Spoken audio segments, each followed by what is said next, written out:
Hello friends, आज की इस वीडियो में सीखने वाले हैं इज, एम, आर का प्रयोग कब और कैसे करते हैं।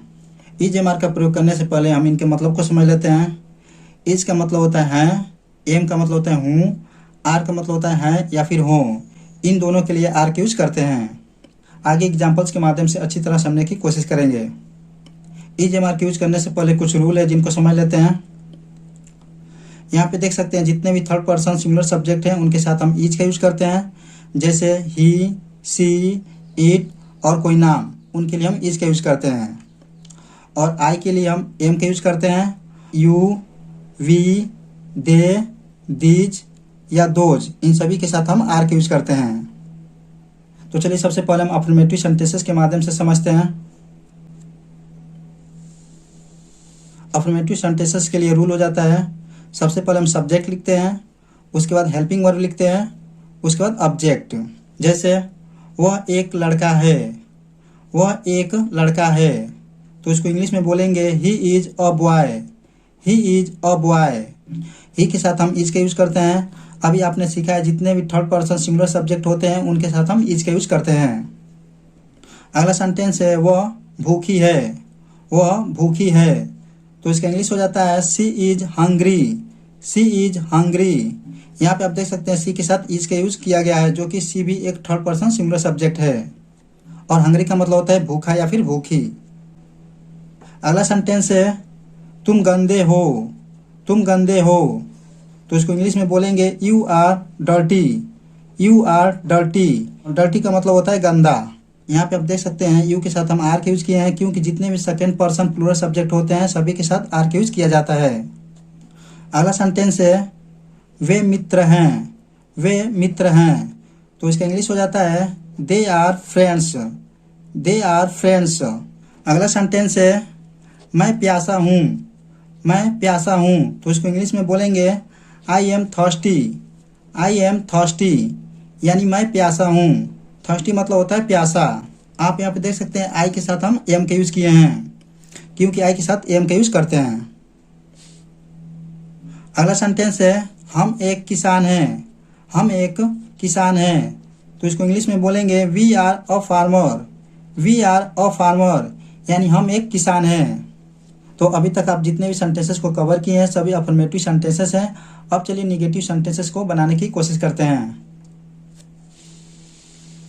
निगेटिव सेंटेंसेस के लिए रूल हो जाता है, सबसे पहले हम सब्जेक्ट लिखते हैं, उसके बाद हेल्पिंग वर्ब लिखते हैं, उसके बाद नॉट का यूज करते हैं, उसके बाद ऑब्जेक्ट।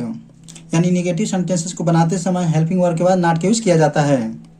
जैसे मैं विद्यार्थी नहीं हूँ, मैं विद्यार्थी नहीं हूँ, तो इसको इंग्लिश में बोलेंगे I am not a student, I am not a student. तो निगेटिव सेंटेंसेस को बनाते समय हम हेल्पिंग वर्ब के बाद नॉट का यूज करते हैं। अगला सेंटेंस है वह ईमानदार नहीं है, वह ईमानदार नहीं है, तो इसको इंग्लिश में बोलेंगे he is not honest, he is not honest. आप यहाँ पे देख सकते हैं हेल्पिंग वर्ब के बाद नॉट का यूज किए हैं, क्योंकि निगेटिव सेंटेंस बनाते समय हेल्पिंग वर्ब के बाद नॉट का यूज किया जाता है। अगला सेंटेंस है वे चोर नहीं है, वे चोर नहीं है, तो इसका इंग्लिश हो जाता है they are not thieves, they are not thieves, यानी वे चोर नहीं है। तो यहाँ पे भी देख सकते हैं हेल्पिंग वर्ब के बाद नॉट का यूज किए हैं। अगला सेंटेंस है हम गरीब नहीं हैं, हम गरीब नहीं हैं, तो इसको इंग्लिश में बोलेंगे we are not poor, we are not poor, यानी हम गरीब नहीं हैं। तो इस प्रकार निगेटिव सेंटेंसेस को भी इजीली इंग्लिश में बना सकते हैं। तो चलिए इंट्रोगेटिव सेंटेंसेस के लिए देखते हैं। यदि सेंटेंसेस क्या से शुरू हो तो सबसे पहले हम हेल्पिंग वर्ब लिखते हैं, उसके बाद सब्जेक्ट लिखते हैं, उसके बाद नॉट का यूज करते हैं, उसके बाद ऑब्जेक्ट का यूज करते हैं और लास्ट में क्वेश्चन मार्क। पहला सेंटेंस है क्या वे नाराज हैं, क्या वे नाराज हैं, तो इसको इंग्लिश में बोलेंगे are they angry, are they angry.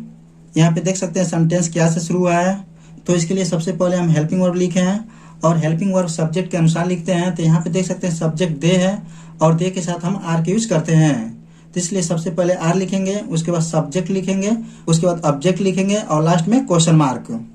तो इसका इंग्लिश हो जाता है आर दे एंग्री, यानी क्या वे नाराज हैं, क्या वे नाराज हैं, आर दे एंग्री। अगला सेंटेंस है क्या वह एक चोर है। क्या वह एक चोर है, तो इसे इंग्लिश में बोलेंगे is he a thief. Is he a thief, यानी क्या वह एक चोर है। यहाँ पे देख सकते हैं सेंटेंस क्या से शुरू हुआ है, तो इसके लिए हम इज का यूज करते हैं क्योंकि यहाँ पे सिंगुलर सब्जेक्ट है और सिंगुलर सब्जेक्ट के साथ इज का यूज किया जाता है। तो इसका इंग्लिश हो जाता है is he a thief. Is he a thief, यानी क्या वह एक चोर है। चोर को इंग्लिश में बोलते हैं थीफ, यानी चोर। अगला सेंटेंस है क्या मैं एक चोर हूँ।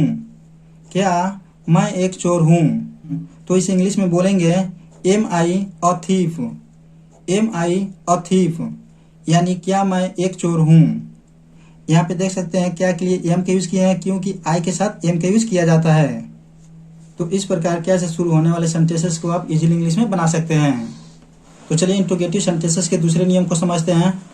यदि सेंटेंसेस के बीच में कब, क्यों, कहाँ, कैसे हो, तो उसके लिए रूल हो जाता है सबसे पहले हम WH फैमिली लिखते हैं, यानी सबसे पहले क्वेश्चन वर्ड लिखते हैं, उसके बाद हेल्पिंग वर्ब लिखते हैं, उसके बाद सब्जेक्ट लिखते हैं, उसके बाद नॉट का यूज करते हैं यदि सेंटेंसेस में हो तो, उसके बाद ऑब्जेक्ट का यूज करते हैं और लास्ट में क्वेश्चन मार्क।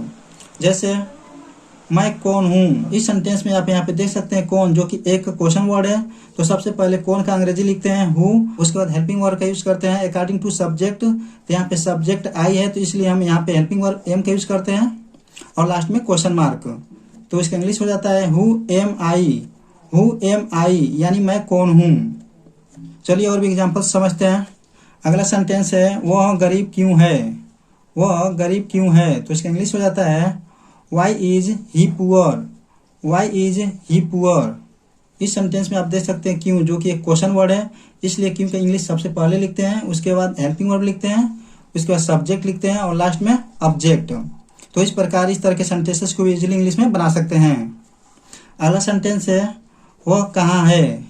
वह कहाँ है, तो इसका इंग्लिश हो जाता है where is he. Where is he, यानी वह कहाँ है। तो इस सेंटेंस में कहाँ, जो कि एक क्वेश्चन वर्ड है, तो सबसे पहले कहाँ की इंग्लिश लिखते हैं वेयर, उसके बाद हेल्पिंग वर्ड लिखते हैं, उसके बाद सब्जेक्ट लिखते हैं और उसके बाद ऑब्जेक्ट लिखते हैं। तो आप यहाँ पे देख सकते हैं इस सेंटेंस में कोई ऑब्जेक्ट नहीं है, तो इसलिए यहाँ पे ऑब्जेक्ट नहीं है और लास्ट में क्वेश्चन मार्क। तो इसका इंग्लिश हो जाता है वेयर इज ही, यानी वह कहाँ है। अगला सेंटेंस है आप कैसे हैं। आप कैसे हैं, तो इसका इंग्लिश हो जाता है how are you. How are you, यानी आप कैसे हैं। तो इस प्रकार इस तरह के सेंटेंसेस को आप EJMR के यूज करके इजीली इंग्लिश में बना सकते हैं। कुछ सेंटेंसेस प्रैक्टिस के लिए हैं, जैसे मैं एक पागल हूँ। मैं एक चोर हूँ। तुम एक ईमानदार लड़के हो। हम क्यों गरीब हैं। क्या आप ईमानदार हैं। क्या वह खुश है। तो आज की वीडियो में बस इतना ही। यदि आप भी बेसिक से एडवांस इंग्लिश सीखना चाहते हैं तो आप हमारे चैनल को सब्सक्राइब कर सकते हैं ताकि न्यू अपडेट पाते रहें।